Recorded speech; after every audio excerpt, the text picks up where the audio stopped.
EFM paper है अपना Indian banking and financial system, भारतीय बैंकिंग एवं वित्तीय व्यवस्था। इसका चैप्टर 12 हम पढ़ रहे हैं। इसके पहले हम 2 वीडियो पढ़ चुके हैं विनिमय साध्य विलेख के बारे में, जिसमें हमने विनिमय बिल के बारे में पढ़ा था। और आज इस चैप्टर के तीसरे वीडियो में हम प्रतिज्ञा पत्र के बारे में पढ़ेंगे, प्रोमिसरी नोट्स। प्रतिज्ञा पत्र क्या होते हैं, सबसे पहले हमें ये पता होना जरूरी है। भारतीय विनिमय साध्य विलेख अधिनियम 1881 की धारा 4 के अनुसार प्रतिज्ञा पत्र एक लिखित विलेख है, बैंक नोट या करेंसी नोट नहीं, जिस पर लेखक के हस्ताक्षर होते हैं तथा जिसमें किसी निश्चित व्यक्ति को अथवा किसी आदेशित व्यक्ति को अथवा विलेख के वाहक को निश्चित रकम का भुगतान करने की प्रतिज्ञा होती है। इसीलिए हम इसको प्रतिज्ञा पत्र या प्रोमिसरी नोट्स बोलते हैं। विनिमय साध्य विलेख अधिनियम के आधार पर प्रतिज्ञा पत्र का कोई निर्दिष्ट प्रारूप नहीं है, इस कारण से यह किसी भी तरह लिखा जा सकता है, लेकिन यह आवश्यक है कि इसमें सभी आवश्यक जो पॉइंट्स हैं, बिंदु हैं, उनका समावेश होना चाहिए। और प्रतिज्ञा पत्र यह व्यक्तिगत रूप से भी लिखा जा सकता है और यह संयुक्त रूप से भी लिखा जा सकता है। A promissory note is defined as an instrument in writing not being a banknote or a currency note, containing an unconditional undertaking signed by the maker to pay a certain sum of money only to or to the order of a certain person or to the bearer of the instrument। Next बात आती है इसमें प्रतिज्ञा पत्र की विशेषताओं के बारे में कि प्रतिज्ञा पत्र की क्या क्या कैरेक्टरिस्टिक्स हैं। उसमें इंपॉर्टेंट कैरेक्टरिस्टिक्स इस प्रकार से हैं। फर्स्ट है इसमें प्रतिज्ञा पत्र लिखित, रिटर्न। हमेशा जो प्रतिज्ञा पत्र है वो लिखित होना चाहिए।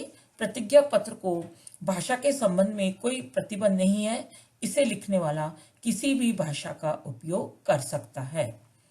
नेक्स्ट इसकी विशेषता है बैंक नोट एवं करेंसी नोट से अलग। प्रतिज्ञा पत्र बैंक नोट एवं करेंसी नोट से बिल्कुल अलग होते हैं। भारत में करेंसी नोट रिजर्व बैंक एवं भारत सरकार द्वारा निर्गमित किए जाते हैं तथा बैंक नोट बैंक विशेष की साख पर प्रचलित होते हैं।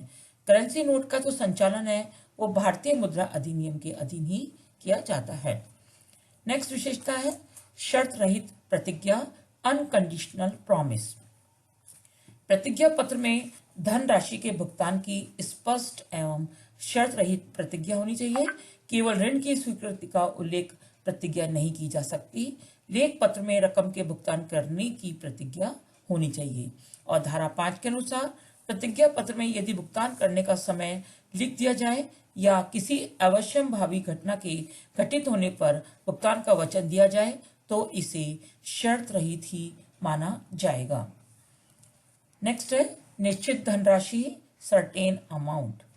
प्रतिज्ञा पत्र की देय धनराशि निश्चित होनी चाहिए। यदि कोई व्यक्ति भुगतान वस्तुओं में करना चाहे तो इसे प्रतिज्ञा पत्र नहीं कहा जा सकता। यदि लेखक 5,000 रुपए या शेष देय राशि के भुगतान का वचन देता है तो ऐसा प्रतिज्ञा पत्र राशि की अनिश्चितता के कारण व्यर्थ माना जाएगा। और धारा 18 के अंतर्गत व्यवस्था की गई है कि यदि शब्दों में और अंकों में जो लिखी धनराशि अलग अलग है तो शब्दों में लिखी धनराशि ही मान्य होगी।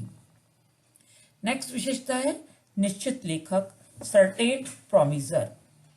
प्रतिज्ञा पत्र में यह स्पष्ट होना चाहिए कि भुगतान का दायित्व किसका है।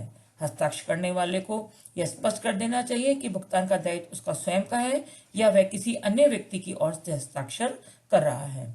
संयुक्त प्रतिज्ञा पत्र में भी यह स्पष्ट होना चाहिए कि प्राथमिक दायित्व किसका है। नेक्स्ट है प्राप्तकर्ता या पेयी। लेखक की भांति प्रतिज्ञा पत्र का प्रापक या आदाता भी निश्चित होना चाहिए। अगर प्रापक का नाम गलत लिख दिया है तो उसे पद के द्वारा भी निश्चित किया जा सकता है। अगर प्रापक के स्थान पर लेखक स्वयं का नाम लिख देता है तो वह प्रतिज्ञा पत्र व्यर्थ माना जाएगा। नेक्स्ट है भुगतान का समय, टाइम ऑफ पेमेंट। प्रतिज्ञा पत्र में लिखी धनराशि का जो भुगतान है वो निश्चित अवधि के पश्चात या मांग करने पर किया जा सकता है। नेक्स्ट लेखक के हस्ताक्षर, सिग्नेचर ऑफ प्रोमिसर।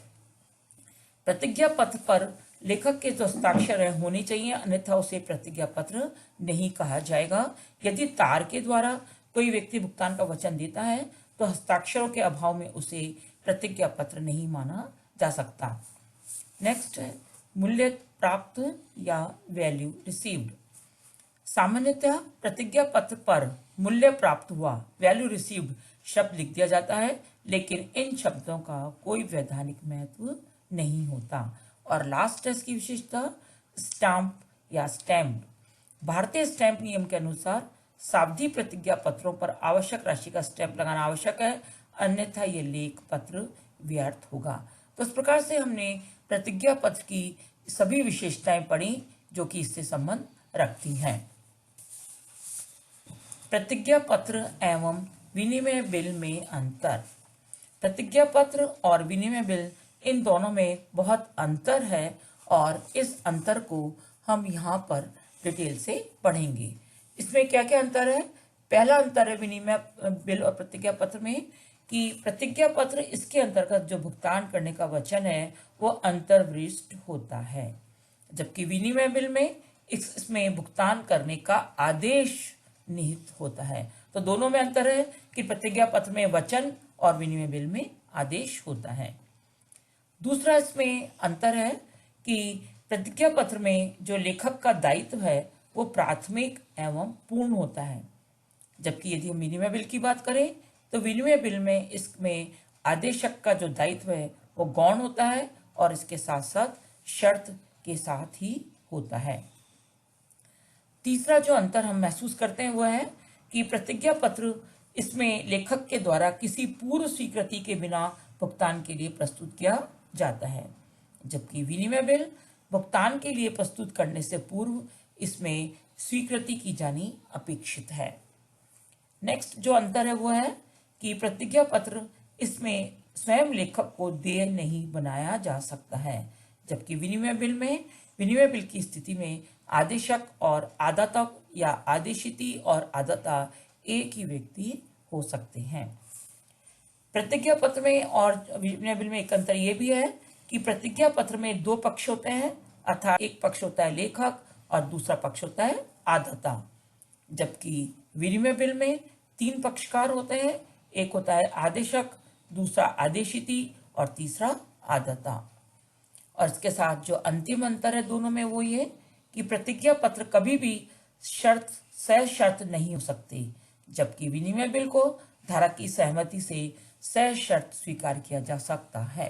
तो इस प्रकार से प्रतिज्ञा पत्र और विनिमय बिल इन दोनों में काफी अंतर होता है, जिसे हमने इस वीडियो में पढ़ा।